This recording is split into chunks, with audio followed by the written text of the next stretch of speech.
Yeah, learning a lot about each other, how to travel with each other, how to be around each other for 24 hours a day, 4 consecutive days, which is always valuable experience and valuable knowledge to be working with. I think we continue to develop roles. Last time we talked, I felt like we had 3 or 4 really clearly defined roles. I think we added a couple down there. Bailey Zimmerman's kind of become that defensive perimeter lockdown kid that can really contest the other opponent's or the opponent's best offensive player on the perimeter. She did a really good job in 2 games down there of doing that. And then we learned we can bring Macy Weaver in off the bench against size. I think the smaller matchups, Taylor and Kiera continue to probably be a 2-headed monster against those matchups. But when we face the 6'4" players like UTEP had, Macy did an outstanding job on them, gave us a chance to get back into a game. In a game that I learned, we got down 20, didn't quit, and that didn't become a 40-point game. It became a 1-possession game with under a minute to play. So, you look at that 4-game road swing that you're talking about, Jerry, and you go 2-2 on that and learned. So really happy coming home. We're looking forward to being back in Bud Walton. The first atmospheres that we've had here have been really fun for our players and good for our fans as well. One thing I gotta ask about is the slow start again, both games. What do you attribute it to? We don't know yet. Still, we're going to try to change some things. It could be as simple as we're getting to the gym too early. I don't know. Maybe I'm not changing personnel yet. That's always the last resort to me. We don't change a personnel because I'm kind of one of those guys that I think it's my fault. I think I'm doing something wrong. I'm getting them too early. We're eating too early. I'm giving them too much information, not enough information in warm-up, because this exact same 5 that start the game come out like gangbusters in the 3rd quarter. So I've got a couple of friends who think they're real clever, and they want me to change my halftime speech to my pregame and my pregame to so, one of those things. I don't really know yet. We're still learning each other. It could be something tactical. It could be something not tactical. So, but the slow starts have got to change by the time we get into conference play, because I think comebacks are going to be a lot tougher to come by. In those situations, it's not a personnel thing. It's just, I think, finding combinations, and then me having doing a better job as a coach, getting them ready to come out to start a game. So we'll keep looking at it. We've analyzed our pregame warm-ups, our pregame talks, our bus trips over, our pregame meals as much as I have the offense and the defense we're running. So I don't have a good answer for you, but I promise you we're continually looking at that because we got to get that fixed. Is there something specific in those 2 games in El Paso? What did you take away from those games on the positive side and maybe even on the negative side? Well, our group can really create their own energy. It was not a packed house by any means. It was Thanksgiving and there were small crowds, but the atmosphere was really good.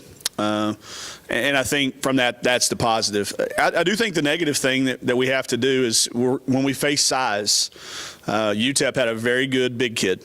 And, some of our Nebraska had a very good big kid, and those have been 2 challenges for us. So I think that's got to be something we've got to figure out. What are we going to do in those instances? Is it get Macy more reps? Because she held her own. In fact, in the minutes that she was in the game, we won the game.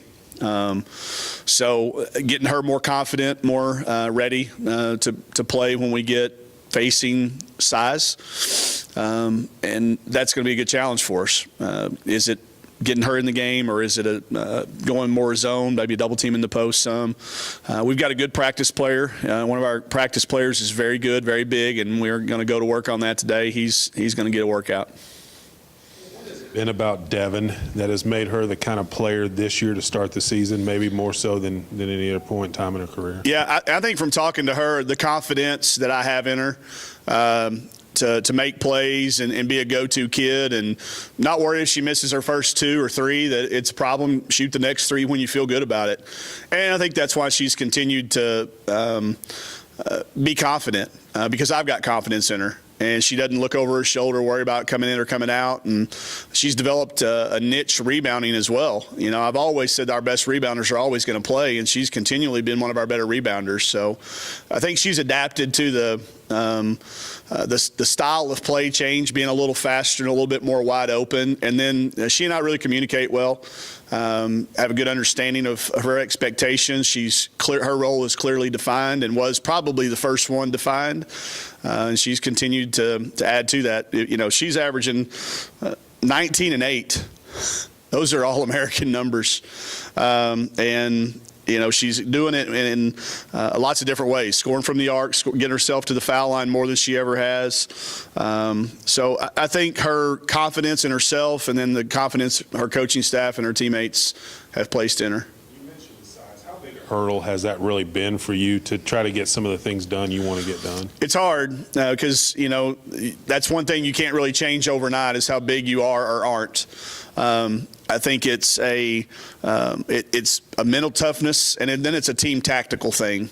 We've got to get some better techniques for them, give them some better strategies on doing some early work in the post. You know, Kiera and Taylor are only going to be so big. I mean, they're doing a great job with what they're working with, but when a kid's 6'5", and they can just reach up and get to the ball before we can even jump that high. So it's a challenge, but it's something that is going to get us prepared for the SEC because there's about 6 schools in our league who have big kids. So I'm glad we played UTEP, glad we played Nebraska, and I'm glad we got a good practice player to work against.